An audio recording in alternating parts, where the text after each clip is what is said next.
ओम शांति। सुनते हैं आज 1 फरवरी 79 के अव्यक्त बाप दादा के मधुर महावाक्य। आज की अव्यक्त वाणी का टाइटल है मनन शक्ति ही माया जीत बनने का साधन।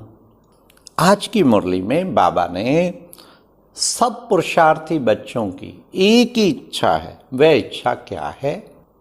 फिर बाबा ने एक बाप के बच्चे दो प्रकार के, फिर क्यों? तीसरा, आज बाबा ने जानी जाननहार माया सबसे पहले किस चीज पे वार करती है और उसके लिए कौन सा बाण लगाती है। फिर बाबा ने कहा बुद्धि की कमजोरी का कारण और निवारण क्या है। सुनते हैं 1 फरवरी 79 की मुरली। मनन शक्ति ही माया जीत बनने का साधन है। आज बाप दादा बच्चों के अनेक प्रकार के पुरुषार्थ की विधि को देखते हुए बच्चों के उमंग, उत्साह, मिलन की लगन, स्नेह का संकल्प, सदा सहयोगी बनने के कार्य में तत्पर रहना, सब संग तोड़ एक संग जोड़ने की मेहनत को देख बाप दादा हर्षित भी हो रहे थे और साथ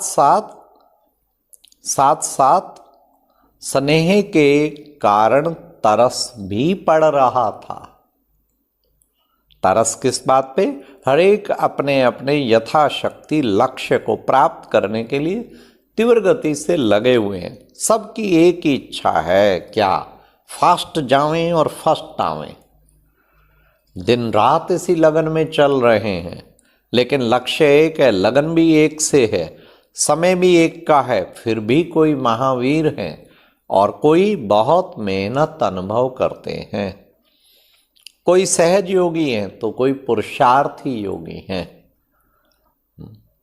कोई सर्व प्राप्ति स्वरूप हैं तो कोई सर्व प्राप्ति करने में खूब लगे हुए हैं।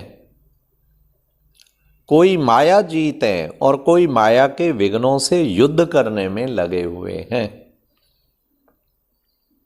कोई के मन का आवाज जो पाना था पा लिया और कोई का आवाज है अभी पा रहे हैं।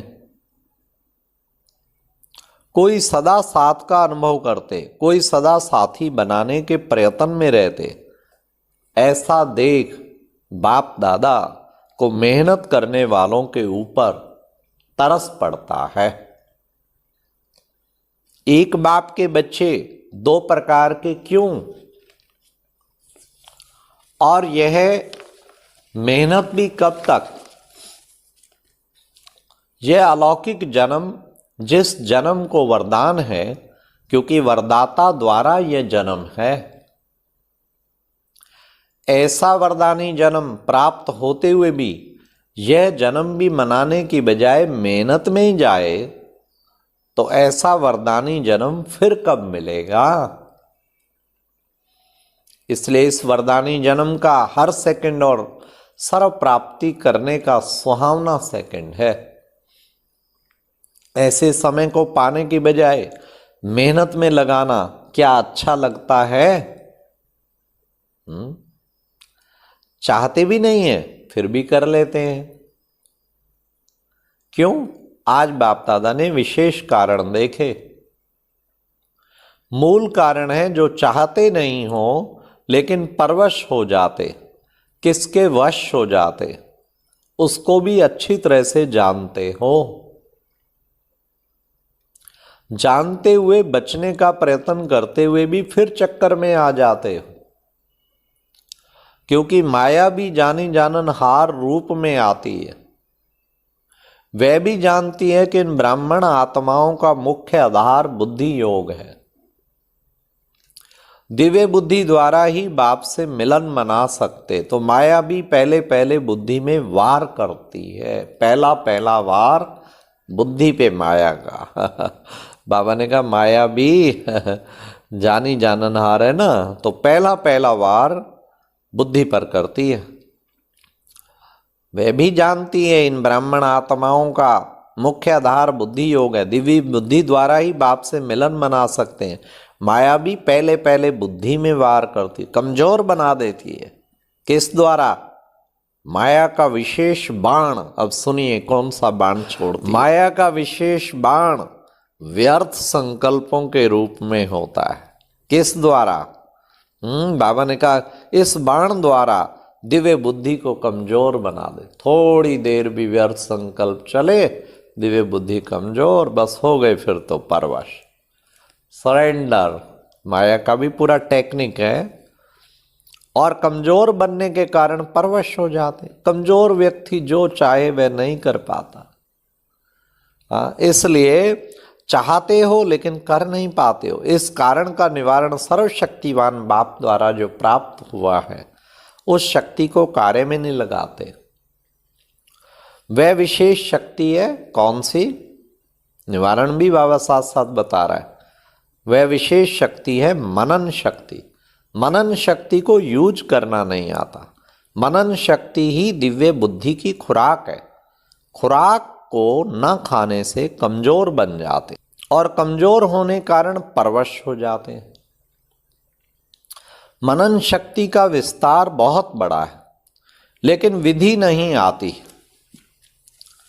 जब से ब्राह्मण जन्म हुआ तब से अभी तक डायरेक्ट बाप द्वारा जीवन के कितने टाइटल सुने हैं।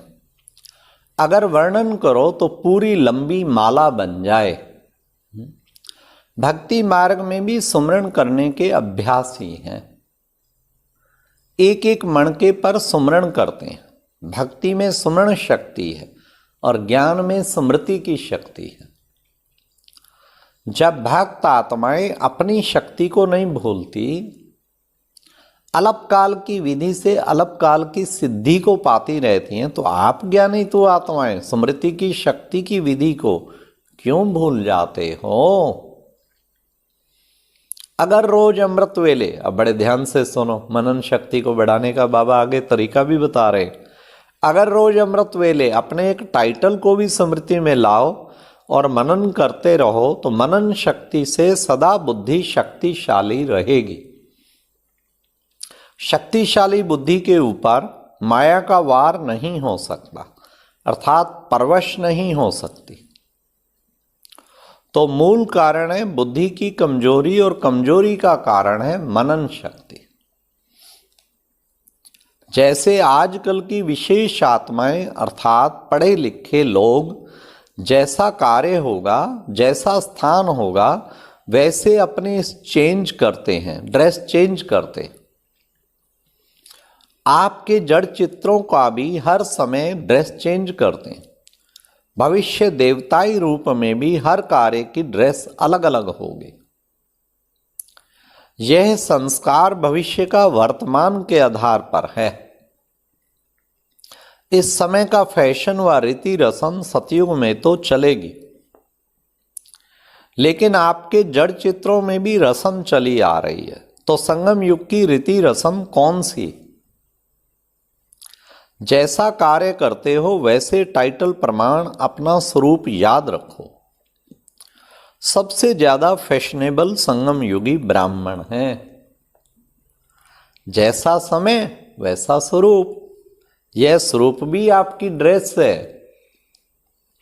जैसी स्मृति वैसी वृत्ति, वैसी दृष्टि और वैसी स्थिति, अर्थात स्वरूप। जैसे आजकल का फैशन है ना, जैसा श्रृंगार, वस्त्र भी वैसे, तिलक भी वैसे लगावेंगे, तो आंखों का श्रृंगार भी वैसा करेंगे, तो सबसे फैशनेबल आप ब्राह्मण हो। ऐसी स्मृति वृत्ति और दृष्टि बनाओ। स्मृति है तिलक और दृष्टि है आंखों का श्रृंगार और वृत्ति है मेकअप करना। वृत्ति में जैसा परिवर्तन चाहो वैसे कर सकते हैं। तो सदैव रूहानी सजी सजाई मूर्त हो, विश्व को परिवर्तन करने वाले की मनन शक्ति अर्थात अपने अनेक टाइटल अर्थात स्वरूप स्मृति में रखो। अनेक गुणों के श्रृंगार को स्मृति में रखो, अनेक प्रकार की खुशी की पॉइंट्स स्मृति में रखो, रूहानी नशे की पॉइंट्स स्मृति में रखो, रचता बाप के परिचय की पॉइंट्स बुद्धि में रखो, रचना के विस्तार की पॉइंट्स स्मृति में रखो। बाबा पूरा आज सुप्रीम टीचर बन के मनन शक्ति बढ़ाने के तरीके बता रहे हैं। कितना अच्छा लग रहा है। याद द्वारा अनेक प्रकार के अनुभव प्राप्तियों की पॉइंट्स को स्मृति में रखो। तो मनन शक्ति का साधन कितना बड़ा है। परवश की बजाय मायाजीत बनने का वशीकरण मंत्र सदा साथ रहेगा और माया सदा के लिए नमस्कार करेंगे। संगम युग का पहला भक्त आपकी माया बनेगी। वाह, मास्टर भगवान बनो तो भक्त भी बने ना। अगर खुद ही भक्त होंगे तो वह किसका भक्त बने। तो भक्त बनेंगे व मास्टर भगवान बनेंगे। इसका सहज साधन सुनाया। मनन शक्ति को बढ़ाओ। समझा जी बाबा, अच्छी तरह समझा। अच्छा, सदा शक्तिशाली स्वरूप में स्थित रहे। माया दुश्मन को भी अपना भक्त बनाने वाले, सदा सजे सजाए स्वरूप में स्थित रहने वाले, वशीकरण मंत्र द्वारा माया को वश करने वाले, सदा स्मृति द्वारा समर्थ रहने वाले सर्वशक्तिवान आत्माओं को बाप दादा का याद प्यार और नमस्ते। तो ये थी आज की मुरली और बाबा ने कितना सुंदर आज बताया कि बच्चों को हर वक्त मनन शक्ति, फिर माया वार नहीं करेगी। व्यर्थ संकल्पाएं समझ लो, माया ने वाण छोड़ दिया है बुद्धि को कमजोर करने का। इसलिए खूब मनन शक्ति बढ़ाओ। बहुत अच्छे बाबा ने तरीके बताए, कभी टाइटल, कभी बाबा के दिव्य गुण, कभी संबंध, कभी किस ढंग से, हर वक्त बुद्धि में रखो। और अब यह एक बहुत अच्छी वीडियो भी जरूर देखें।